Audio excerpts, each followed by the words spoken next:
31절 32절을 읽습니다.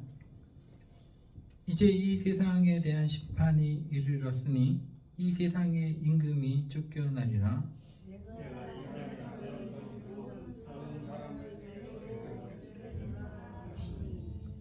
아멘. 우리가 오전에는 예수님을 인자라고 표현했다. 예수님 자신도 자신을 인자라고 표현했습니다. 이 사람의 아들이라는 뜻이고, 에스겔에는 90번 넘게 하나님께서 에스겔을 사람의 아들이라고 부르셨습니다. 그리고 사복음서에 보면 80몇 번이 예수님 자신을 그 인자라고 부르신 어떤 내용이 나옵니다. 이 여기서 인자라는 것은 사람의 아들이긴 하지만은 하나님께서 말씀을 주셔서 어떤 사명을 가진 사람, 하나님의 뜻을 아는 사람, 선지자 중에 선지자를 의미하는 것이다라고 우리가 판단을 했습니다. 그리고 예수님은 자신을 인자라고 표현하셨고, 다니엘서에 보면은 다니엘이 본 환상, 그러니까 꿈이 이 사람의 아들처럼 생긴 어떤 존재가 하늘 구름을 타고 온다라고 봤다라고 얘기합니다. 그러면 우리가 꿈을 꿀 때요, 꿈 속에는 여러 가지 그 어떤 모습들이 나오잖아요. 그것을 있는 그대로 그 해석을 할 수 있는 경우도 있고, 혹은 꿈을 꾸면은 그게 하나의 상징이기 때문에 비현실적인 어떤 그 그림, 그 모습도 보여집니다. 꿈속에서는요. 그러나 비현실적인 모습이라고 하더라도 꿈을 꾸게 되면 이게 도대체 무엇을 의미하는 걸까 우리가 곰곰이 생각을 하게 됩니다. 그리고 거기에 맞는 판단을 내리게 되는데, 다니엘이 본 그 환상 속에 한 사람은 하늘로부터 내려온다.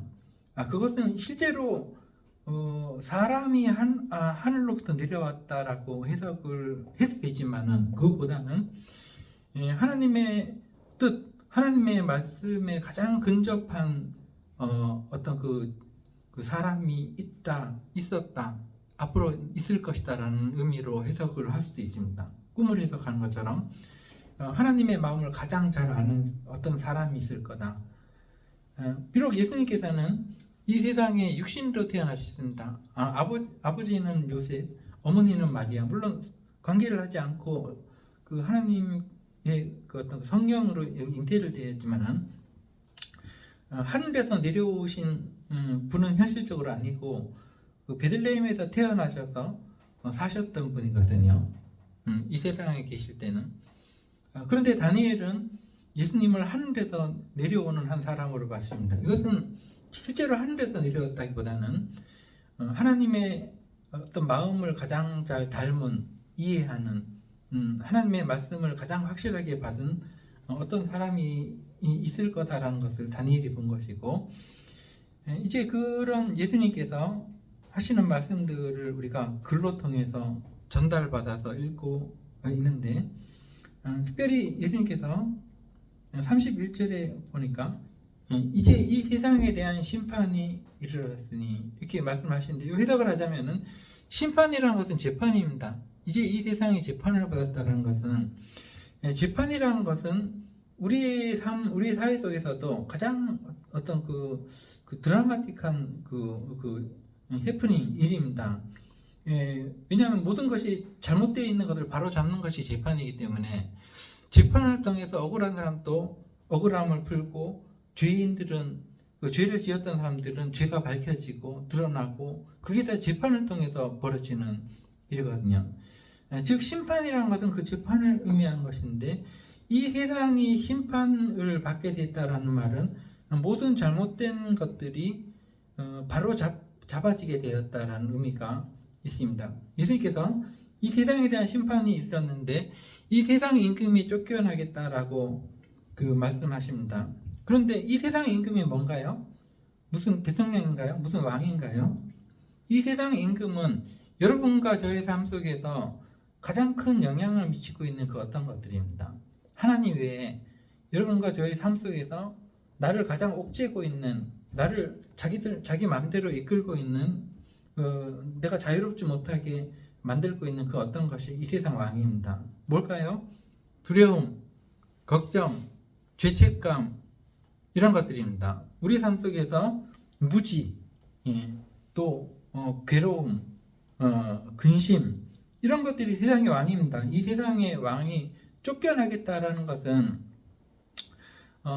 어떤 그 예수님의 말씀과 어떤 삶으로 통해서 여러분과 저의 어떤 지금 나를 옥죄고 있는 두려움, 열등감, 걱정, 근심, 죄책감, 이런 것들을 다 몰아낼 수 있게 되었다. 하나님의 자녀로서 살아야죠. 우리가 땅에 살면서 우리가 첫 아담이 실패했잖아요. 그래서 항상 두려움 속에서, 죄책감 속에서 살게 되었는데, 이제 예수 그리스도로 통해서, 이 한 사람으로 통해서 우리가 이제 바로 살게 되었습니다. 하나님의 자녀처럼 살게 되었습니다. 하나님을 아버지라고 부르면서 이 세상의 임금이 쫓겨났다는 것은 여러분들의 마음속에 있는 그런 그 하나님에 대한 거리감, 두려움, 죄책감, 이런 것들을 쫓아낼 수 있게 됐다라는 것이죠.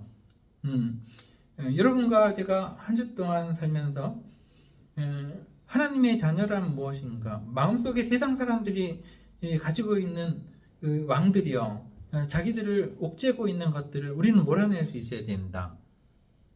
그래서 더 이상 하나님 앞에서는 우리는 죄인이 아니고 하나님의 은혜를 받은 하나님의 자녀로서 당당히 살아갈 수 있게 되었다라는 예수님의 선언을 기억을 하시는 여러분과 제가 되기를 기도하겠습니다. 32절, 내가 땅에서 들리면은 모든 사람을 내게로 이끌겠다는, 모든 사람이란 것은 이 세상 모든 사람이라기보다는 바로 여러분과 저를 의미하는 것입니다. 하나님의 은혜를 받은 사람들을 예수님의 그 십자가 밑으로 이끌겠다라고 말씀합니다. 이끌면 뭐가 좋나요, 우리인데? 뭔가 이득이 있어야 될 거 아닙니까? 신앙생활 하는데 주고받는 세상 아닙니까? 그 이득은 뭐냐?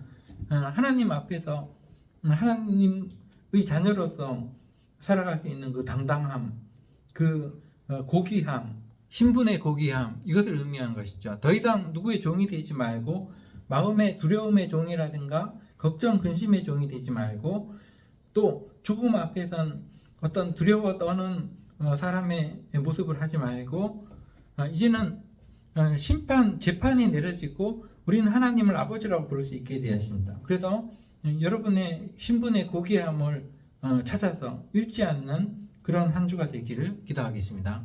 기도하겠습니다.